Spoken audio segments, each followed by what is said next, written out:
Good morning, everyone. I'm glad to welcome you to SAR on a balmy spring morning. And on behalf of the staff and board of directors of SAR, the School for Advanced Research, I'm delighted to be the host for this important event. This event takes place on SAR's 110th birthday.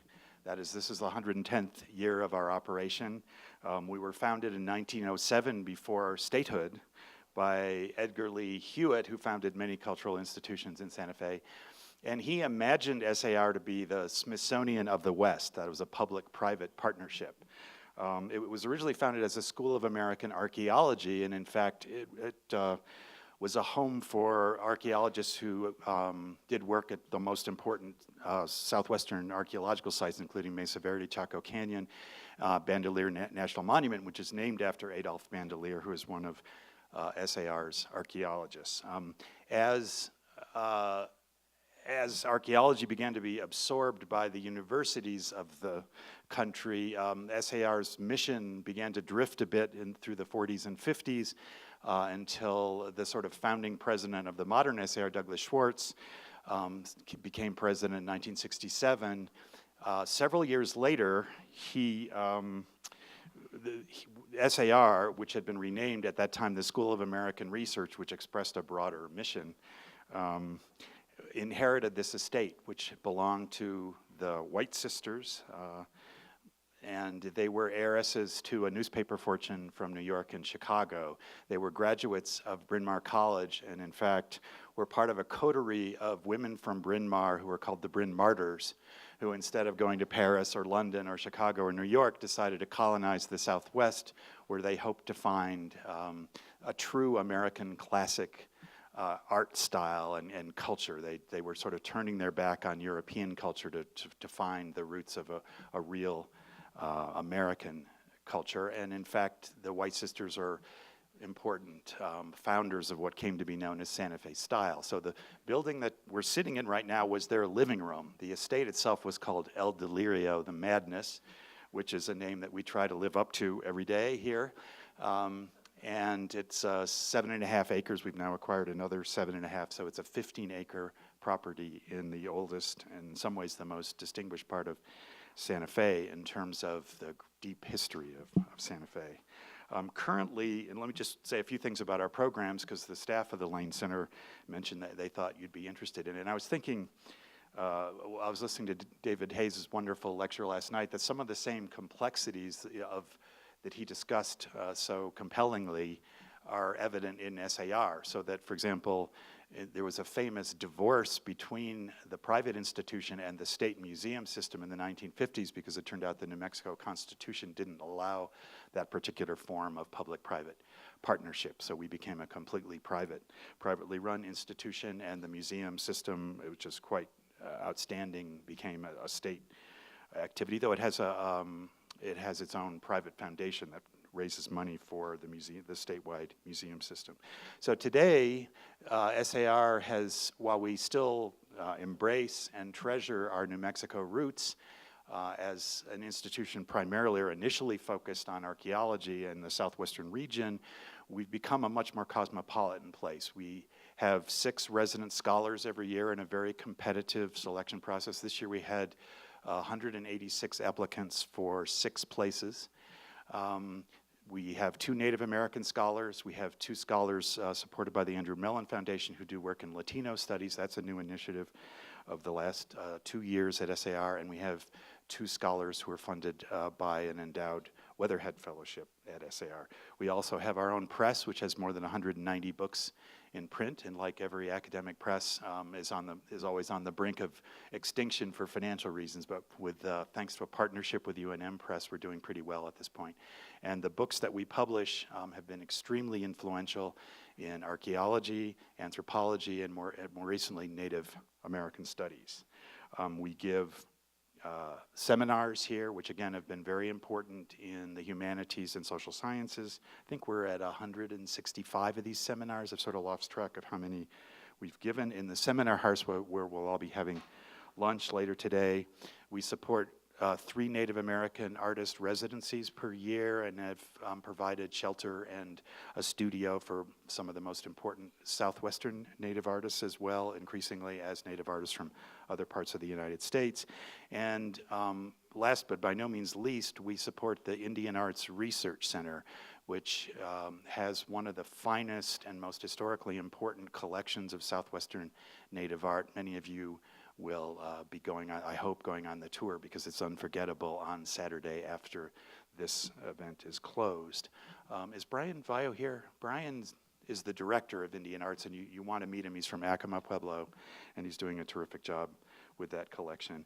I'd like to thank Brian for opening the Indian Arts Research Center on Saturday. It's normally closed, and I expect he will be there to greet you. I'd like to thank Suzanne Grayson, my assistant, for handling so much of the logistics, and other members of the staff who've all pitched in to make this event a success. A couple of practical matters before I end. We have one very small exit here for emergency purposes. These doors are unlocked and you can push your way out in the unlikely event of an emergency. You've probably discovered, well, maybe you don't know that this charming architecture, which is real Adobe, doesn't play very well with Wi-Fi. So you'll have Wi-Fi in this room, but believe me, if you step out in the hallway, your Wi-Fi is not going to work. So just get over it. Something you have to live with. I know it's hard for Californians. Last time I was there, I was taking Caltrain down to Stanford from San Francisco, and at one of the stops, there were like 120 people all staring at their phones. The restrooms, there are 2 out on the left side, there's 1 on the right. There are a couple of restrooms up at the reception center up the hill that you passed on your way down. And that's all I've got to say. So let the discussions begin, and we're just delighted that you're here. Thank you very much.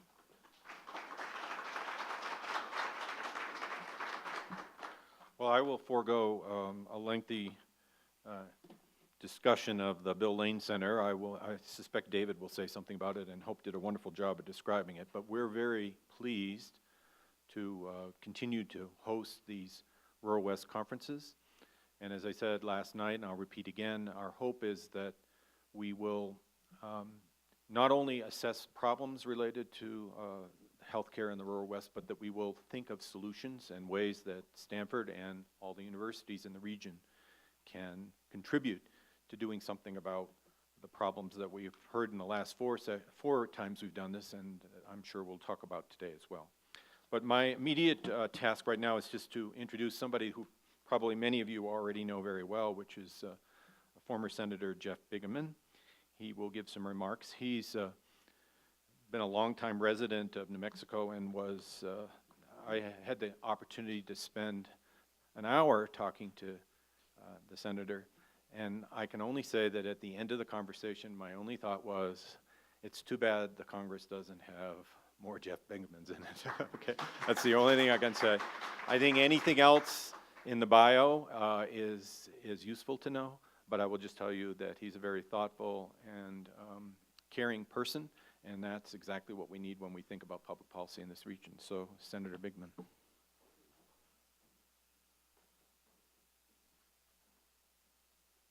Bruce, thank you very much, and thanks for inviting me to say a few words, and also thanks to David Hayes. David's the one who got me into this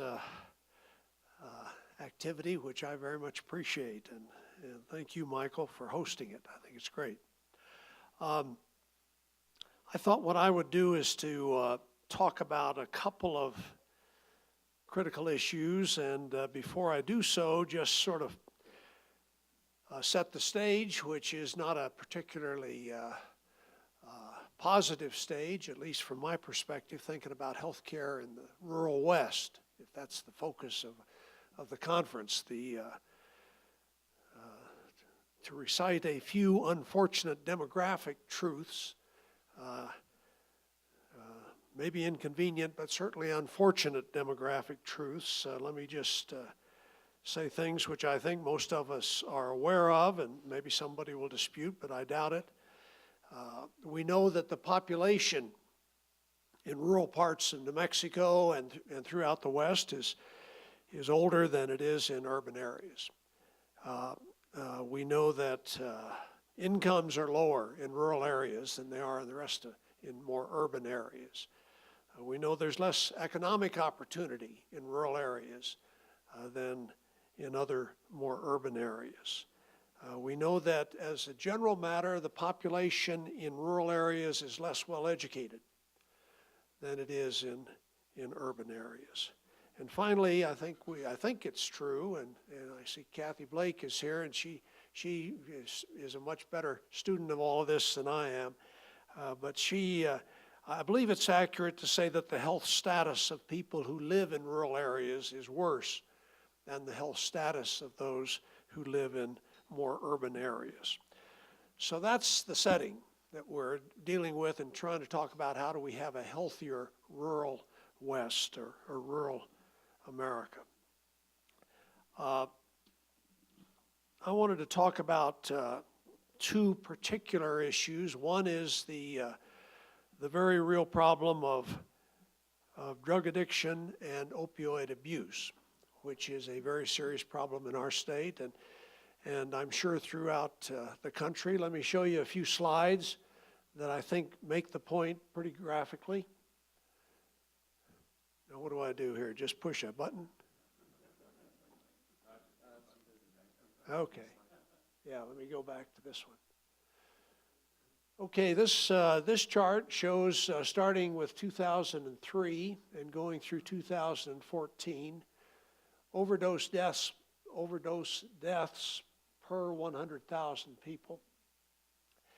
And you can see where that's where the problem is getting worse. And it's getting worse, at least to my way of looking at these charts, it's getting worse in the West than it is in most parts of the country, or at least some parts of the country. And it's also particularly getting worse in the sparsely populated parts of the West, the rural parts of the West. This is a problem that I think has come about in the last couple of decades, last 25 years perhaps, and the solution is not readily apparent to me. Here's another chart that makes the same kind of a point about the problem being worse in rural areas than it is in urban areas. And that's somewhat counterintuitive when you think about healthcare problems. You think they must be concentrated in large metropolitan areas. The truth is just the opposite. And here's the third of these charts. This is for New Mexico. And it's the same period of time and really the same study, 2003 through 2014, and it shows how the problem has worsened in our state and has spread. And again, when you compare that to compare those maps with rural parts of New Mexico, there's a real coincidence between them.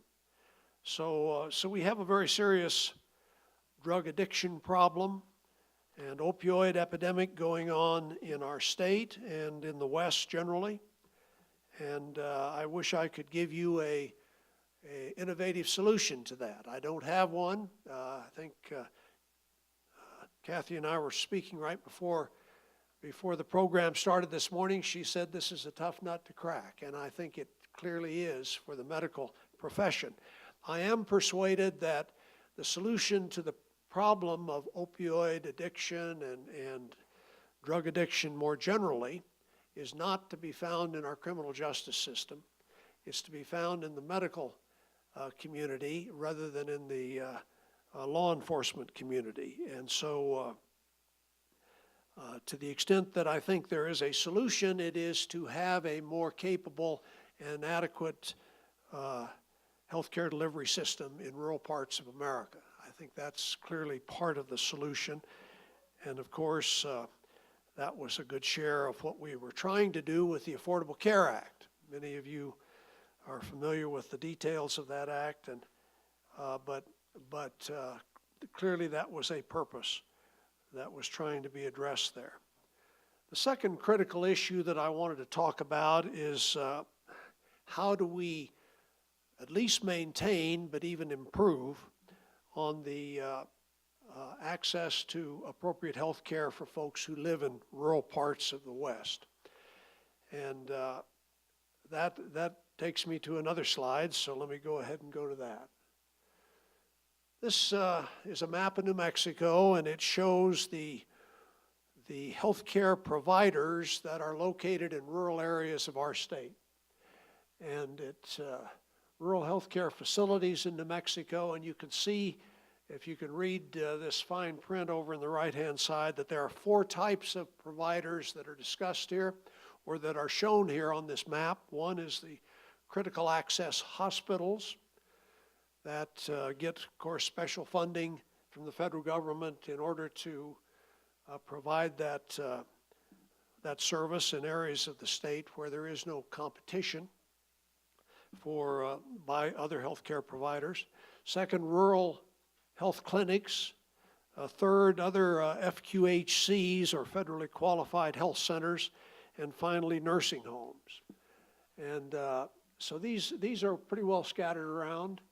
And as you can see, they are a significant factor. If you live in rural New Mexico and you need health care, this is what's available.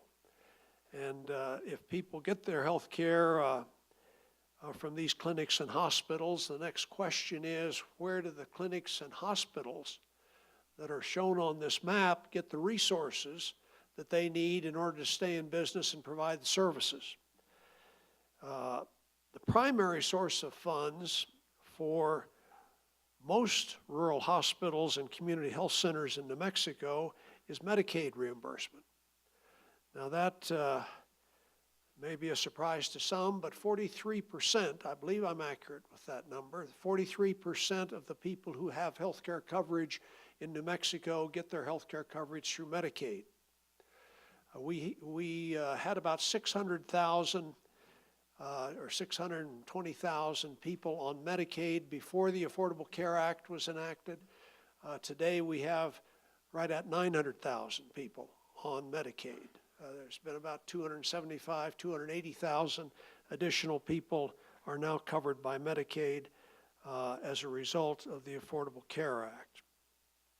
Of course, the current effort to repeal and replace the Affordable Care Act, which is up for a vote this afternoon in the House, would reduce one of its main purposes, and one of its main results, according to the Congressional Budget Office, is to substantially reduce federal government funding for Medicaid in future years. It also, of course, has as a primary objective reducing not only the coverage, but trying to give states flexibility to reduce the benefits under Medicaid. I think the President has recently agreed, one of the amendments that was agreed to yesterday or the day before in the House, as I read the newspapers, is they've agreed to eliminate the requirement that policies written by insurance companies in the insurance exchanges include essential health benefits.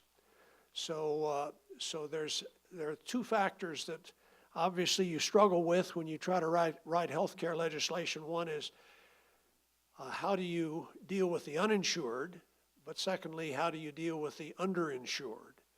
And I would argue that not only are we adding to the uninsured, we are pretty dramatically adding to the underinsured if we go ahead with the repeal of the Affordable Care Act. So I don't have any great innovative solutions to give you this morning to these problems. It did occur to me as I was driving over here that I had an innovative solution to the problem of how to maintain coverage in these areas, but my innovative solution was to maintain a Democratic majority in the U.S. Senate. And that was last fall, and we didn't get it done, so that didn't work. The final point I'd make is that although the conference is organized around the 2 subjects of what are the critical issues related to health care, here in the West, in rural parts of the West, and what are the innovative solutions. I think it might be useful to spend some time thinking about a third focus, and that is how do we build the public support that's needed to actually implement the innovative solutions. Frankly, I think back on when we were working on the Affordable Care Act, and I thought this is a package of some fairly innovative solutions to some of the healthcare problems we face in New Mexico. And I still believe that was the case, and believe it has had that effect. Obviously, it's ironic to me, and I think many have commented on it as well, that in the case of healthcare services, at least, the people with the most to lose from repeal of the Affordable Care Act have been the strongest advocates for that repeal in many cases. I'm reminded of whenever I have trouble understanding an issue, I always look at Yogi Berra's quotations, and if you look up his 50 greatest quotations, one of them I always thought was pretty good. He says, "If the people don't want to come out to the ballpark, nobody is going to stop them." Now, to my mind, that could be changed slightly to fit the context of this conference, and say, how do you get people to actually value having health care services in these rural communities to a greater extent, so that they recognize that it's very much in their interest to support efforts to do that. So I wish you well. I hope you can come up with some innovative solutions that will work, and I look forward to sitting through some of the conference myself. Thank you very much.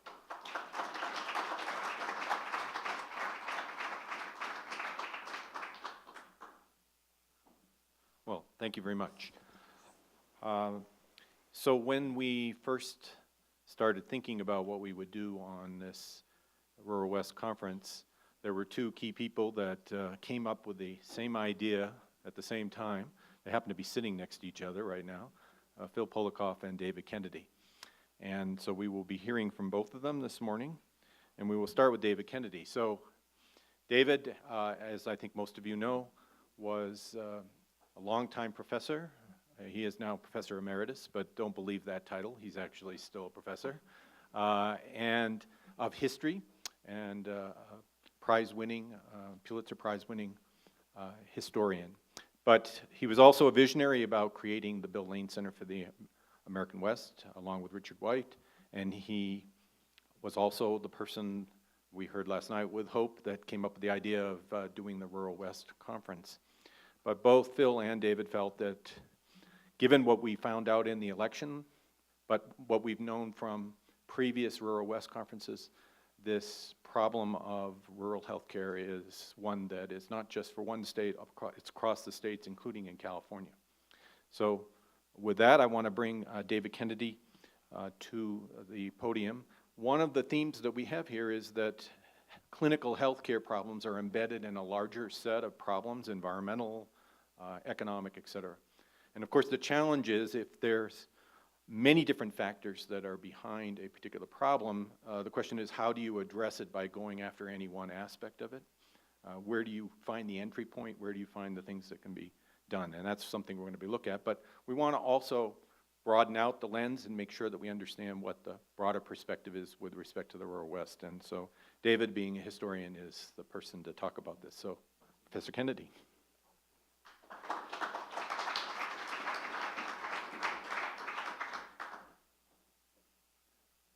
Thanks, Bruce, and thank you, Michael Brown, for hosting us here, and thank you, Senator Bingaman, for getting us started this morning.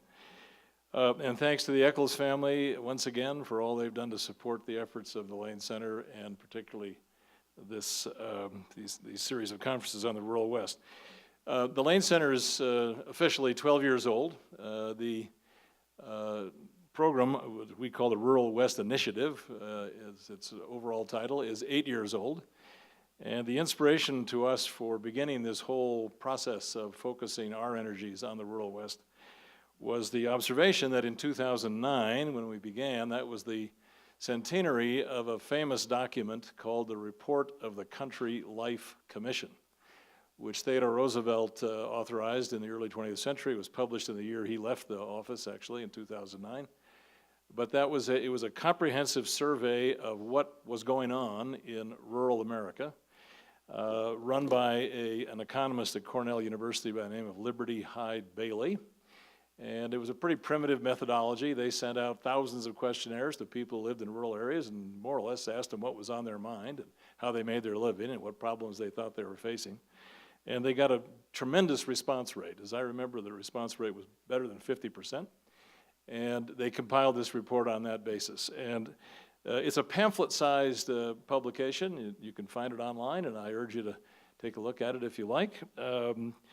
But it listed what Liberty Hyde Bailey and his researchers called several deficiencies. That was the term they used in rural life.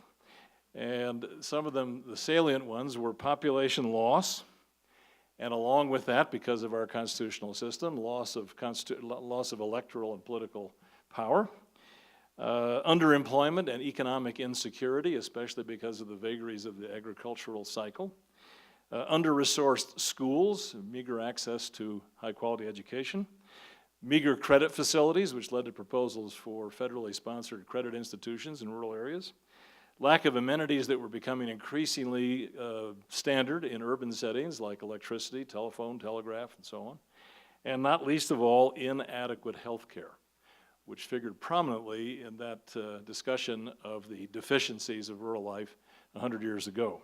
Now, it's worth noting, I think, because I'm going to talk politics a little bit, that the Theodore Roosevelt commissioned this study in the first place in reaction to the so-called populist or People's Party upheaval, which was largely a rural western and southern phenomenon in the very late 19th century. There was a political expression on the part of rural people of this whole suite of perceived deficiencies that they were experiencing, particularly relative to the dynamism of urban life that they witnessed. And I think that's the lesson for us today, because many of the deficiencies that they described 100 years ago persist stubbornly right down into the 21st century. All the ones I just named: inadequate health care, inadequate access to credit, inadequate educational facilities, and so on. And there's something to be noted about the fact that a century later we haven't adequately addressed these issues. So, and these issues have had a political expression in our own time. So let me, if I may, just for a minute, dwell on that political expression of these stubborn deficiencies for just a moment. This is by now familiar to everybody in this room, I'm sure, the electoral map of the recent election, 2016. And again, at a glance, you can see that the interior of the country, with only a few exceptions, we're sitting in one of them, is red territory. But this map, I think, doesn't adequately express the phenomenon that I'm talking about and that we'll be talking about for the next day and a half. There are 3,011 counties in the United States. Keep that number in mind. Call it 3,000 just for round number, easy to remember. 3,000 counties. More than 2,000 are categorized by one or another federal agency as rural. And the rural America has voted increasingly Republican in recent years, as you can see at a glance from this map. Urban America seems to be converging more or less evenly, as distinguished between Democratic and Republican voters, but rural America has gone decidedly Republican. Here's the county level result of the election we just had. And I think this is, if anything, far more dramatic than the state level map, because the blue counties are obviously the ones that voted Democratic for Hillary Clinton, and the red counties, which are the enormous majority, at least geographically defined, of the interior of the country, voted otherwise. There are 146 counties, round numbers, 3,000 counties all told. 146 of those 3,000 counties contain a majority of the American people. And you can see at this map where they are. They're concentrated in these big urban or conurbation, highly dense places. The only exception to that is here in the Mississippi Delta, which I'm not going to try to point to because I'll probably turn off the whole thing. But you can see where it is. But by and large, what we're looking at here, the blue counties, are these areas of very dense population concentration. This leads me to another observation. There are plenty of rural counties in the United States, But what distinguishes western rural counties from rural counties, say in Appalachia or the South, is their distance from an urban center. If you're in rural Western America, you're more lonely than you are in rural Kentucky or rural Florida or what have you. There's the 146 counties that make up 50% of the American population, and again, they're pretty sparsely distributed, but when you're in them, you're in a very densely inhabited area. And here's the two maps compared. Down in the lower right-hand corner is the distribution of population density, and the upper part, of course, is who voted for whom. So 146 counties, 50% of the population. Rural America, particularly in the West, is a lonely place to be, and you still experience those deficiencies of access to all kinds of amenities, including economic vitality, that were true 100 years ago. So let me talk for a minute about economic vitality, because I think I want to stay faithful to what David Hayes said last evening and what Senator Bingaman just said just now, and what we'll talk about repeatedly today and tomorrow, is that when we talk about rural health, we're talking about a comprehensive concept not only of medical well-being, but also of a whole environment of access to high-quality employment and environmentally safe places and so on and so forth. It's a big, complicated matter. But let's just focus on the economic dimension of it for a minute. Here are the most GDP value-adding states. And again, you'll see there's some located in what used to be called the Foundry, now called the Rust Belt in the Northeast. And Texas, of course, very dynamic. The three Pacific Coast states stand out in the West, particularly California. As we all know, if California were a separate country, it'd be the 6th biggest economy in the world. If California, Oregon, Washington, and British Columbia were a separate country, it'd be the 4th biggest economy in the world. If the San Francisco Bay Area were a separate country, it'd be the 17th biggest country in the world. So there's a lot of economic dynamism in the West, but it's concentrated disproportionately in the coastal states, Texas, and somewhat in Colorado here, and other states not so much. So here's another, this to me tells a big, big important story. Hillary Clinton won. There's a little bit of debate around the edges exactly what the number is, but by and large, people accept the number. 480 counties were voted Democratic, and those 480 counties account for 64% of GDP. They are the parts of the country where the economy is dynamic and productive, where there are jobs, there's employment, there's production, and there's a lot of economic hope and opportunity. And 36% of GDP is produced in the remaining roughly 2,500 counties, the overwhelming majority of which are rural. And here again, you don't need to look at this in great detail because it tells a big growth story on the face of it. The statistical space that's large enough in any one of these cells to allow a county to be named, so you see Los Angeles County up there in the upper left-hand corner, enormously economically productive county, the most productive in the country, blue county. But if you're a county that has enough economic productivity to give you enough space to be named on this map, there you are, you get your name. Look at all the names in the blue territory. And there's only, maybe 5 counties in the red territory that have enough economic dynamism to be named. This graphic presentation, it seems to me, illustrates a very, very important point. That rural America is a place that it lacks economic dynamism, and that has cascading effects in the realm of medical health and healthcare access, and so on and so forth, all part of our subject. And to repeat, I'm an historian, I can't help myself in these things. We are revisiting an issue that was first identified well over 100 years ago. And we've made some progress on the set of issues that the report of the Country Life Commission identified, but not enough. Again, this is the index for poverty in rural areas. The graph speaks for itself. But if you live in a non-metropolitan, that's just a roundabout way of saying rural area, you're more likely to be poor. And you're also more likely to suffer from some kind of disability. So we can, and here's healthcare shortages in terms of access to healthcare professionals.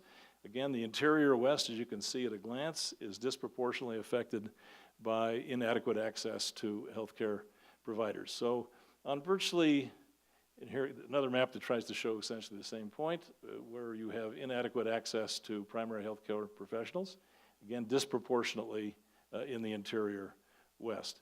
So we're going to talk about a lot of these indexes, I'm sure, over the next day and a half, but I just wanted to start us out this morning by reminding us that this issue of healthcare narrowly construed, as Bruce Kane just said, is embedded in a whole complex of issues that have to do with environmental health, employment health, economic dynamism, and so on. And rural America, and especially the rural West, has an acute case of deficiencies across the board with respect to a lot of these measures. So thank you very much, and I'm looking forward to the discussion over the next day.